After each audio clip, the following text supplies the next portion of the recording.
are two systems of courts? 10, Mississippi. To the 14th. All right, Secretary of State. Secretary of State Deals with everything outside of America. deals with everything outside.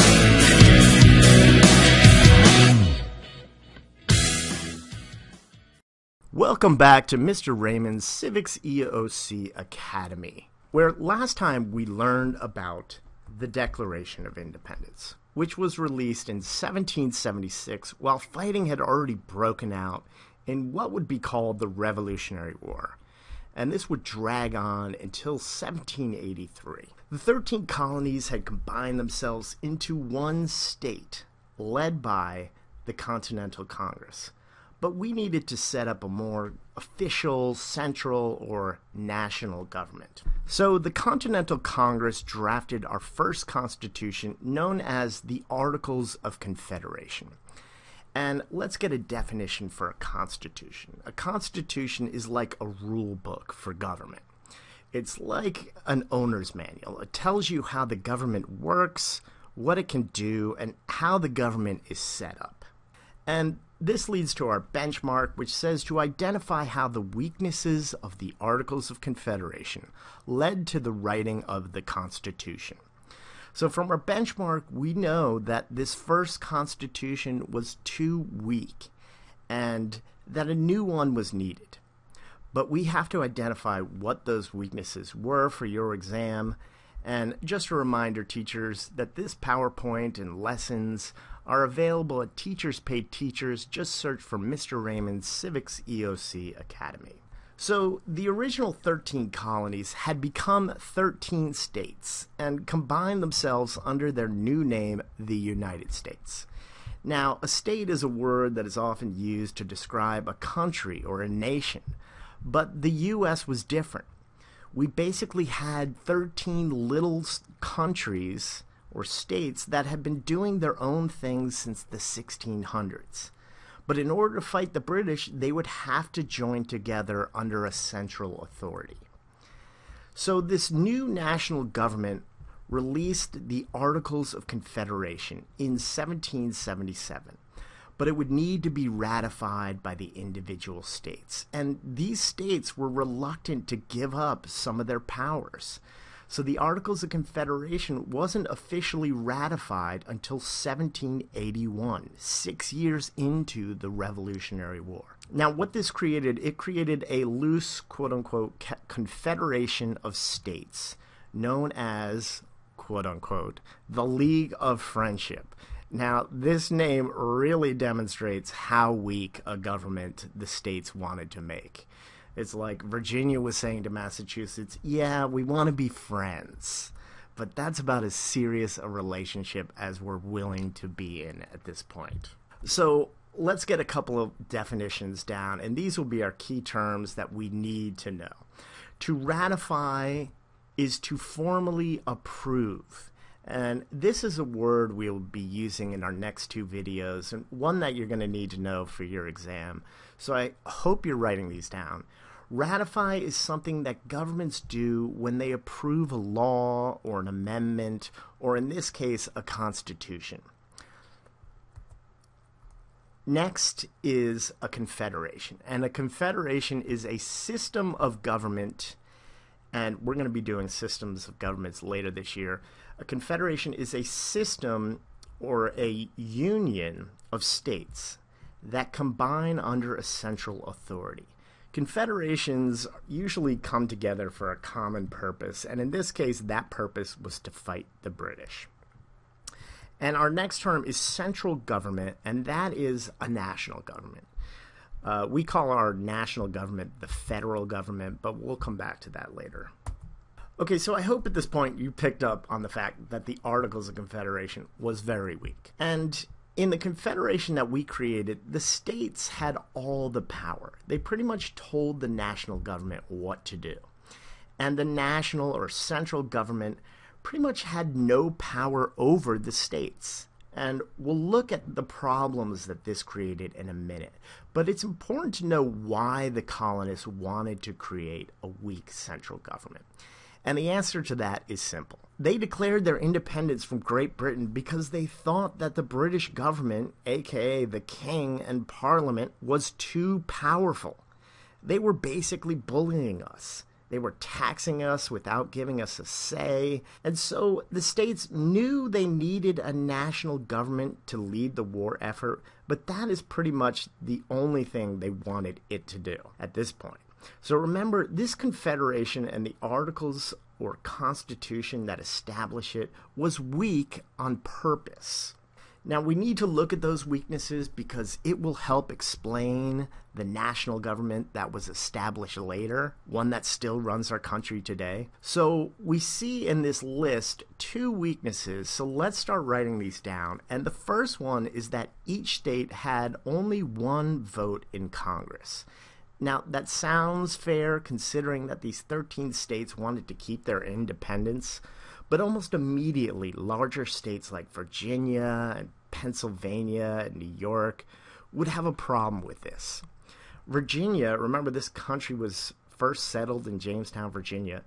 Virginia would say, hey, we have 10 times the number of people as Delaware.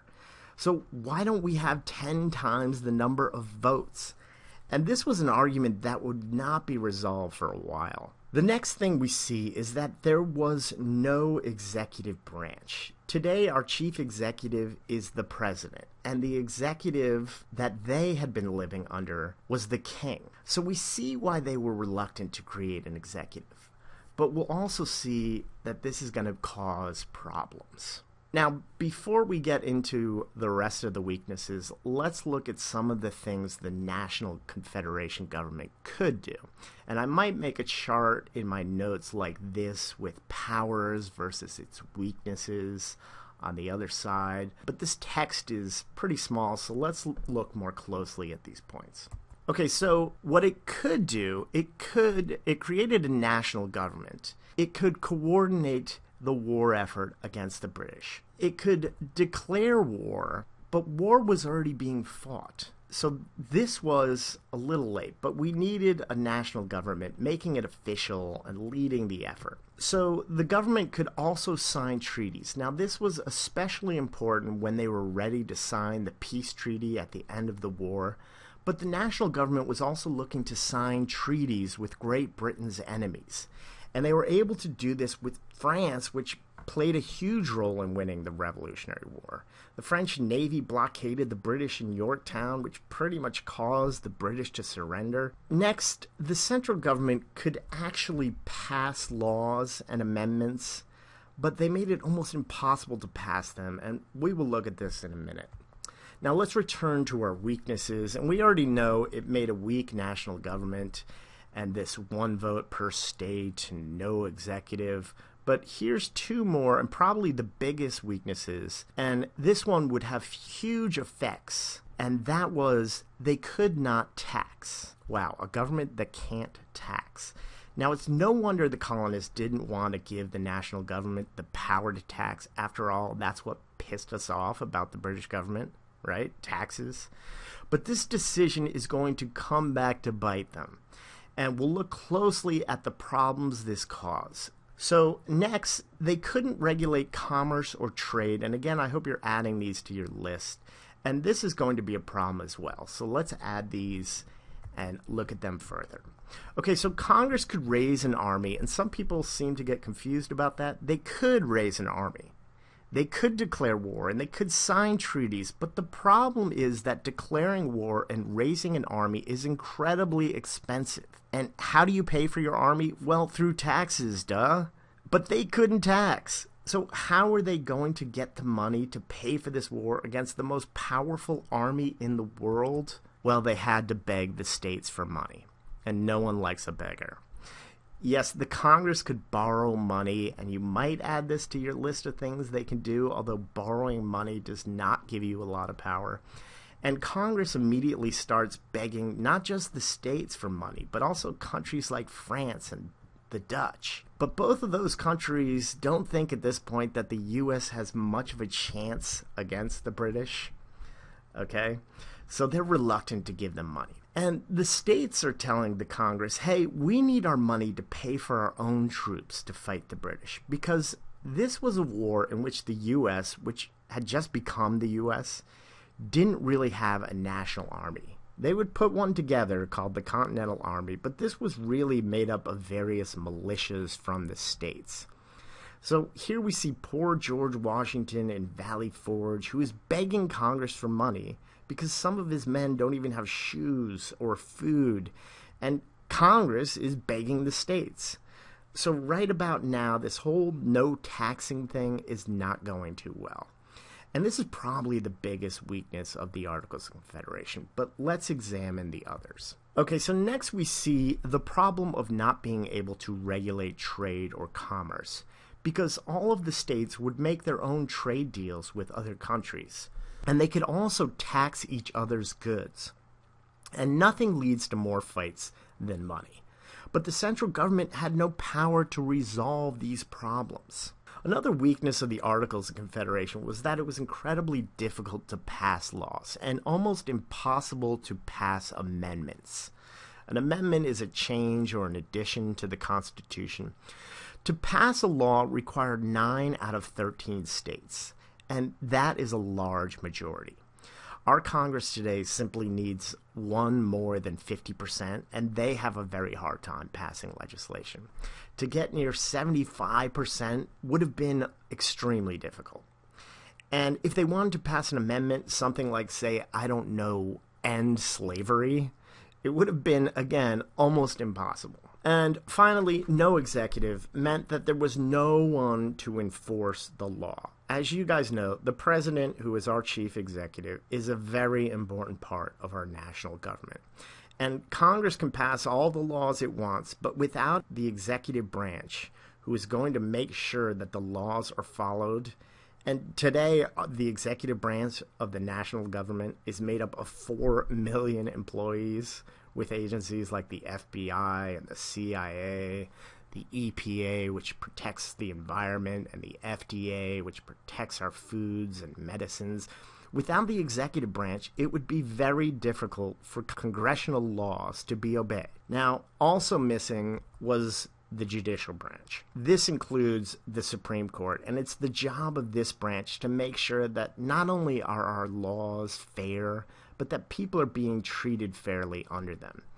Now, we're going to learn a lot about the 3 branches this year, which, as you can tell, we eventually created with our next Constitution. So after the Articles failed to even create them, obviously some big changes are coming. Okay, so a quick review of our weaknesses that you will need to know for your exam. No national court system or judicial branch, no power to enforce the laws because there was no executive branch, and no power to tax. And those are kind of the big 3 that you really need to memorize. So here's a chart with our weaknesses and the results. So you might want to hit pause and write these down if you haven't been already. But we're going to be going over these in some more detail about how they fix these weaknesses in our next video. So the last thing we need to learn that really demonstrates the weaknesses of the Articles of Confederation that lead to the drafting of a new constitution is an event known as Shays' Rebellion. And for many, this is the straw that broke the camel's back. Daniel Shays was a farmer from western Massachusetts, and like a lot of farmers who went off to fight the war, his family struggled to make any money while he was gone. Now, one of the biggest problems with the Congress being unable to levy taxes is that they could not pay their soldiers. So Shays and many others who returned home from war were basically given an IOU for the money they had earned fighting the war. Now, to make matters worse, the state of Massachusetts could tax. And since Shays and other soldiers still owed taxes on their farms, the state began foreclosing or taking away their farms. So Shays led a large group of farmers, all of whom still had their weapons from the war, in a rebellion on the very courthouses that were taking away their farms. There's a picture. It looks like maybe that's Daniel Shays beating up the judge. And as the rebellion began to gather steam, they lead a raid on an armory where the state's weapons were being stored. And the problem is, we need someone to stop them. Now, those who had not been convinced that the Articles of Confederation and the national government were too weak, this finally did the trick, because there was no taxes, there was no federal forces to stop Shays. And because there was no executive, there was no branch that could go out and enforce this. Okay? And because there was no taxes, there was no money to lend to the states, which had pretty much gone broke during this extremely long war. So something had to be done, and that is what we will discuss next time. But before we do, let's review. The most important weaknesses of the Articles were there was no taxes, there was no way to enforce the law, and there was only one branch. And remember, Shays' Rebellion demonstrated to America that the Articles of Confederation was too weak. So next time we will pick up with what Congress did about this. Thanks for watching, and be sure to subscribe. Teachers, this PowerPoint again is available at Teachers Pay Teachers, as well as lesson plans. Just search for Mr. Raymond's Civics EOC Academy, and thanks for watching.